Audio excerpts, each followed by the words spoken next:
Coming up, Kakao Talk is still not yet in full service after a fire caused a power outage at one of its data centers. The nation is still dealing with the inconvenience as many people in South Korea rely on the application as their main source of communication. The biggest political event in China, the 20th National Congress of the Communist Party, began on Sunday in Beijing. President Xi is expected to secure a third term, something that hasn't been done since Mao Zedong. Plus, South Korea's annual military exercise kicks off on Monday amid North Korea's string of recent provocations. The military says it will keep a closer watch over the North as the regime could use the exercise as an excuse to further conduct hostile actions. Good morning. Welcome to New Day at Arirang. We begin this morning with updates from the service disruption at Kakao Corporation, with many people here in South Korea relying on the company's messaging service as their main source of communication. Kakao says most of its services have been restored, but it seems it'll take more time to get its full range of services back to running as normal. Our Shin Se-byuk leads us off this morning. Two of South Korea's major tech giants, Kakao and Naver, experienced a major service malfunction over the weekend due to a fire at a data center in Pangyo City, just south of Seoul, on Saturday afternoon. No casualties were reported, but more than 50 million users of South Korea's biggest mobile messenger app, Kakao Talk, experienced major service disruptions. Besides online message delivery failure, some of the disruptions also reported included the online payment system Kakao Pay and taxi hailing app Kakao T. Naver also experienced a partial disruption to its shopping services, including Shopping Live. But the online portal giant was able to recover quicker than Kakao thanks to the continued functioning of its main data center in Chuncheon, Gangwon Province. Kakao in a statement said that it is working to restore services through operating other data centers. As of late night on Sunday, most of the company's data center servers had been restored, while most of the company's services, including the messaging app, Kakao Map, and Kakao Pay, were back to normal. However, several services such as the Kakao Talk channel, which shares news in the form of a message or a feed, remain suspended. The company aims to fully normalize all services by Monday. In terms of compensation, Kakao said it will look into reimbursements once an estimation of damages had been made. Following Kakao's meltdown, the country's ICT minister Lee Jong-ho visited the data centers in Pangyo and said the government takes the disruption problem, quote-unquote, very seriously and will consider systematic support measures to avoid future disruptions of services. The country's Science, ICT, Broadcasting and Communications Committee has decided to summon officials from related companies, including the two tech giants, to its parliamentary audit on October 24th. All eyes are on whether Kakao founder Kim Bum-soo will be included in that list. Shin Se-byuk, Arirang News. The biggest political event in China, the 20th National Congress of the Communist Party, began on Sunday in Beijing. President Xi is expected to secure a third term as the General Secretary of the Communist Party, something that hasn't been done since Mao Zedong. In his opening speech, he gave a stern warning on Taiwan and committed the party to developing a modern socialist China. Our Kim Bo-kyung tells us more. Chinese leader Xi Jinping took a strong stance toward Taiwan, saying China will strive for reunification using all options if necessary. He was speaking at the biggest political event for the Chinese Communist Party, its National Congress. Held twice a decade, this 20th Party Congress will run until the 22nd. In his work report, President Xi defended China's zero-COVID policy. He also said Hong Kong has been rescued from chaos, and he committed the party to the pursuit of a modern socialist China. He gave a strong warning on Taiwan, saying China will dedicate its utmost efforts to achieving complete reunification by force if necessary. We insist on striving for the prospect of peaceful reunification with the greatest sincerity and with the greatest effort. However, we are not committed to abandoning the use of force, and we reserve the option of taking all necessary measures. President Xi also called for China to strive in unity to build a modern socialist China in all respects, modernization of its huge population, and common prosperity for all. From this day forward, the central task of the CCP will be to lead the Chinese people of all ethnic groups in a concerted effort to realize the second centenary goal of building China into a great modern socialist country in all respects, and to advance the rejuvenation on all fronts through a Chinese path to modernization. This year's Congress has a great deal of meaning for Xi as leader. If, as is expected, he secures a third term as General Secretary, he will be the first leader since Mao Zedong to serve more than 2 terms. Many experts are also eyeing whether President Xi will be given the title Renmin Lingxiu, or People's Leader in English, a title previously given only to Mao. For the event, a total of around 23,000 delegates, representing more than 96 million party members, have gathered at Beijing's Great Hall of the People. The delegates will select around 200 members of the Central Committee, the party's top decision-making body, and also the 25 members of the Politburo. Most importantly, they will select 7 members of the Politburo's Standing Committee, the highest tier of party membership. All of them are to be announced after the week-long Congress. The list of the names is already widely expected to have been decided in advance, with experts saying many of them are going to be chosen from among President Xi's close aides. Kim Bo-kyung, Arirang News. South Korea's military kicks off its annual Hoguk exercise on Monday. The drills include field training simulated to counter North Korea's nuclear and missile threats and will continue until the 28th. The military has also said that as the North could use the exercise as an excuse for further provocations, the South Korean military will keep a closer eye on the regime's activities during the period.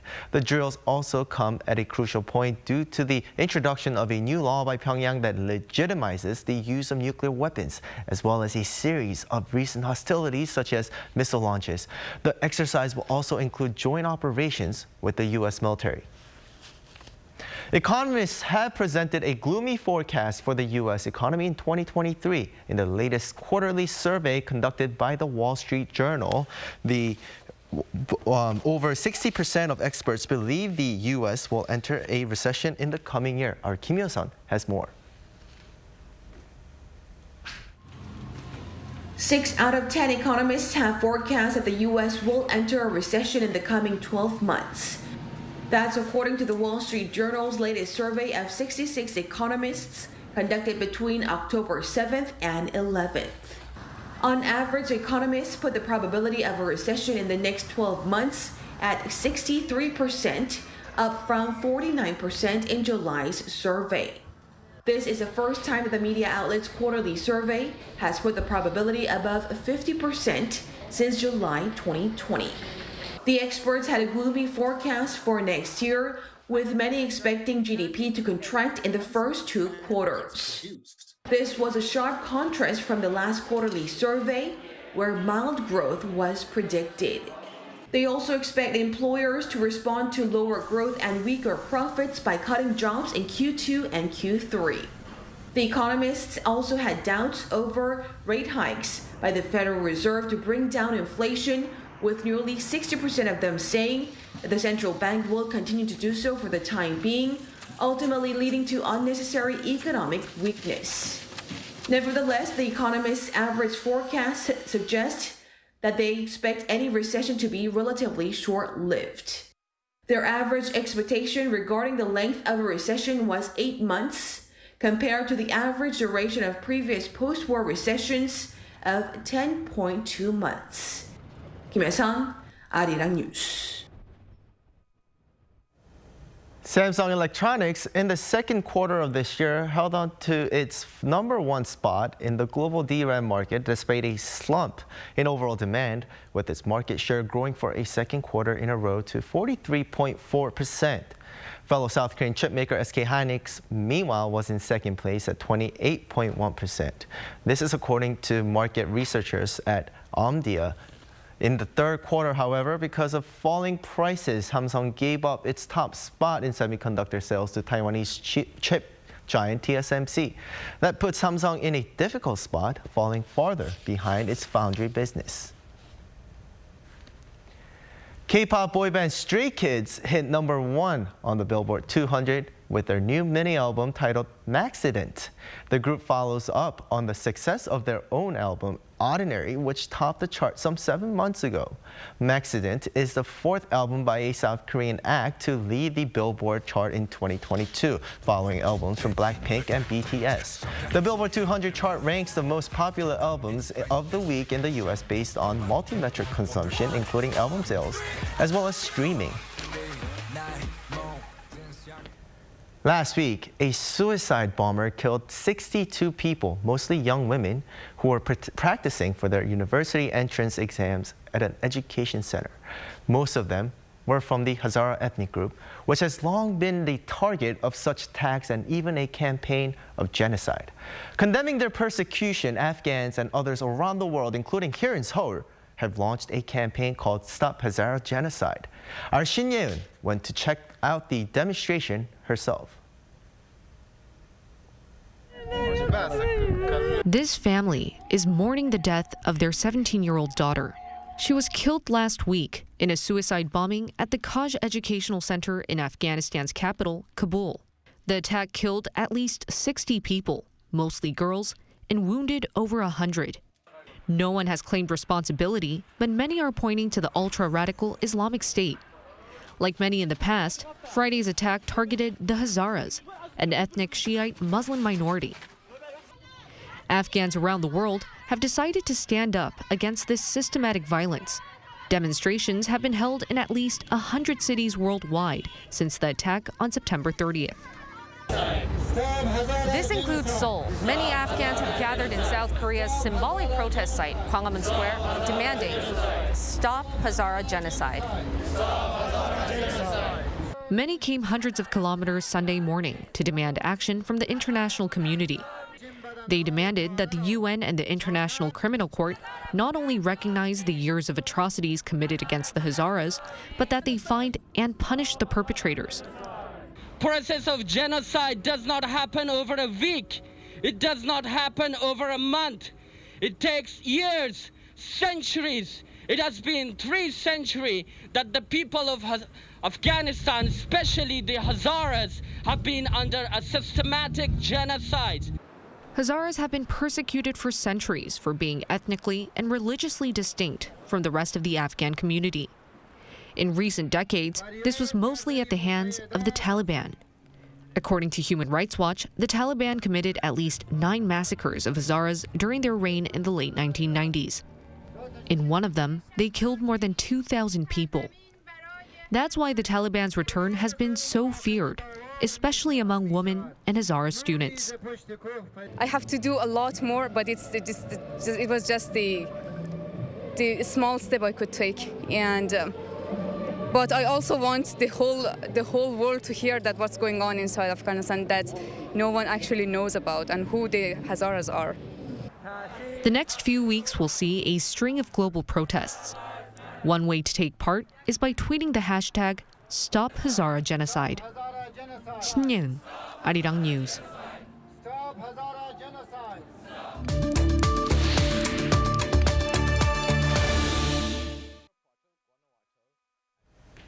For the past few weeks, North Korea has been making headlines here in South Korea with a series of provocations. These included missile launches, approaches close to the border by warplanes, and artillery shots. So what is going on and why is there tensions? The tensions have become more heightened recently here on the Korean Peninsula. For more, we have Professor Mason Ritchie, Professor of International Politics at Hanguk University of Foreign Studies. Good morning. Good morning. Thanks for having me. Well, North Korea's provocations come at a time when the world is on edge amid other conflicts such as war in Ukraine and recent developments in the Taiwan Strait. Do these situations come into play with respect to the recent moves by the North? Yeah, so we have this sort of ironic expression in English where someone does something at a bad time, and we say read the room, try to understand that your actions are inconvenient for others. And unfortunately, I think Kim has perhaps understood that a little bit too well and applied the opposite lesson. And he's reading the room, and he's understanding that in fact, in part, the West is distracted by what is happening in Ukraine in terms of how capable it is of marshaling the political will and the resources to be able to put pressure on North Korea for its missile launches, for its violations of UN Security Council resolutions. So I think that distraction has played a role. Obviously, another important component is that the split between Russia and the United States, and to a little bit of a lesser degree, acutely at least, Russia and China, means that the United Nations Security Council is essentially blocked as a pathway for the United States and its allies to put pressure on North Korea through resolutions condemning and putting further sanctions on North Korea for these missile launches in particular. As for the Taiwan issue, it's a little bit less sure, I think, what role that might play. Earlier when China was putting pressure on Taiwan following Nancy Pelosi's visit, that might have played a role. That's probably a little bit less the case now in terms of distraction. However, speaking of China, we do have the Party Congress going on right now in Beijing, and in some ways that might actually be restraining North Korea a little bit. So it will be interesting to see how Pyongyang reacts going forward after the Party Congress in Beijing finishes. Right, and speaking about violations, Seoul called Pyongyang's firing of hundreds of artillery shots into maritime buffer zones off its coast last Friday a violation of the Inter-Korean Military Agreement of September 19, 2018. Whether to maintain this agreement came into question recently. Why is it important? Why is this agreement so important to the peace on the peninsula? Yeah, so symbolically it's important because it's really the last agreement that is at all still really in force from the diplomatic and peace offensive that we saw under the Moon Jae-in administration, where we saw eventually a summit between Donald Trump and Kim Jong-un in Singapore, and another one in Hanoi, and the meeting at the Joint Security Area in the demilitarized zone. This military agreement is really the last standing agreement between the two Koreas during that time period. So symbolically, it's important, I think, to keep. More importantly, in some ways, keeping the military agreement in force and honoring it keeps tensions lower, and it therefore it reduces the space for misperception by the two Koreas or by the North Koreans and the South Korea-U.S. alliance. It therefore reduces the possibility of miscalculation, which could spiral out of control potentially. So I think it's important in that sense. Unfortunately, North Korea has been in violation of this agreement, as South Korea correctly points out, with these artillery launches into the buffer zones in the maritime buffer zones in the east, in the Yellow Sea. I think another question, speaking of agreements, is the 1991 Inter-Korean Agreement. We've seen some discussion of how the ruling party there is calling into question this 1991 denuclearization agreement, and essentially thinking perhaps about asking to reintroduce tactical nuclear weapons on the southern side of the border. And there's South Korean chatter among the political class about perhaps trying to arm itself with nuclear weapons going forward. And this, of course, is in response to North Korea's systematic and long-term violation of this 1991 agreement as well. So we're definitely in a bad diplomatic dynamic right now. Well, lastly, briefly, what is Kim Jong-un trying to achieve from this? He has at least, I think, three objectives with this most recent flurry of tests and demonstrations. The first is making technical progress, especially perhaps on some of these new systems. We see what might be a new intermediate range ballistic missile that was fired over the Japanese archipelago. Secondly, he wants to test his crews and his systems and for the already functional, operational, and deployed missile systems. And thirdly, he's sending diplomatic messages that he wants the rest of the the world to understand that he's not giving up his nuclear weapons, and in that sense, he wants to normalize North Korea's possession of its nuclear arsenal. Well, Professor, I know we can sit and talk about this all day long, but thank you so much for your answers this morning, and I hope you have a great day. Great. Thanks for having me. I appreciate it.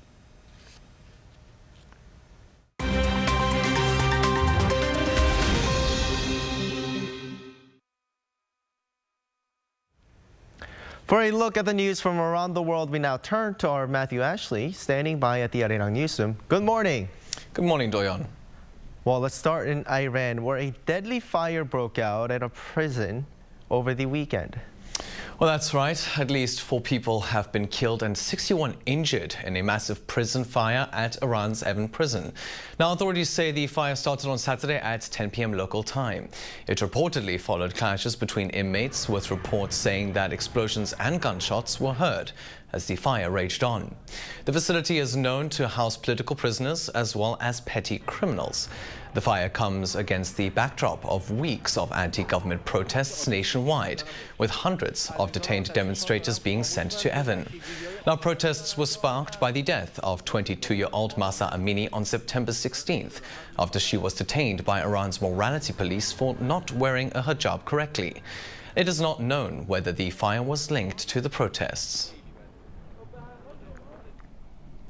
Now, 12 people were killed and 3 others injured after gunmen stormed a bar in Mexico's Irapuato city. A city official said the attack took place on Saturday at 8 p.m. local time and that the gunmen are still at large. It's the second mass shooting in under a month in the state of Guanajuato after gunmen killed 10 others at another bar shooting in a nearby town. While the reason for the latest attack is still being determined, shootings have increased amid a growing turf war between drug cartels. Earlier this month, another shooting reportedly linked to a drug cartel in the state of Guerrero saw 20 people killed, including a local mayor. An explosion at a coal mine in Türkiye has left 41 dead and several others injured. The blast occurred on Friday night in the town of Amasra, when roughly 110 miners were working in the mine. Now, 58 miners managed to escape, with 11 of them needing hospital treatment. Rescue efforts were carried out overnight and ended the next day after the final body was recovered. While the cause is still being looked into, it's believed to be the result of a flammable mixture of methane gas. And finally, the World Parkour Championships have wrapped up in Tokyo. Taking place after being postponed for 2 years due to the COVID-19 pandemic, the 3-day event ended on Sunday. Parkour athletes competed in the men's and women's freestyle and speed categories. The competition saw winners from Greece, Sweden, Mexico, and Ukraine.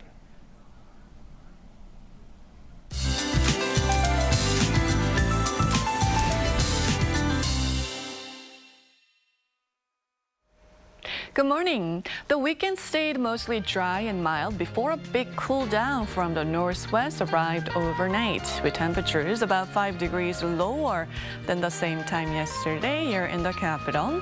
And tomorrow morning looks to be even colder, dragging down to just 4 degrees Celsius, feeling more like mid-November tomorrow morning.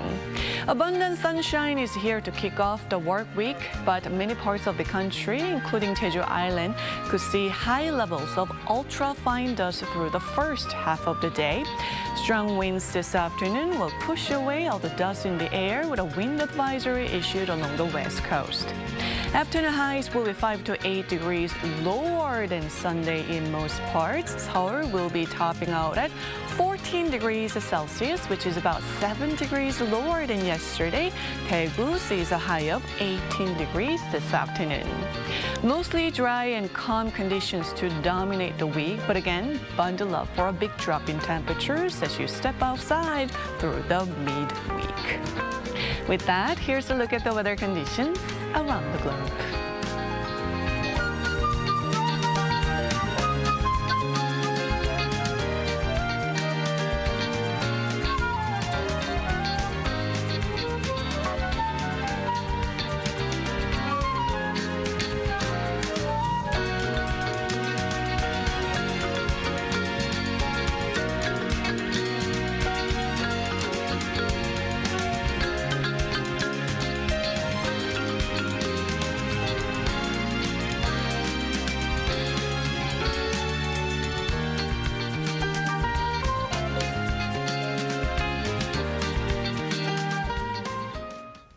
That wraps up today's New Day at Arirang, but please stay with Arirang News for more updates throughout the day.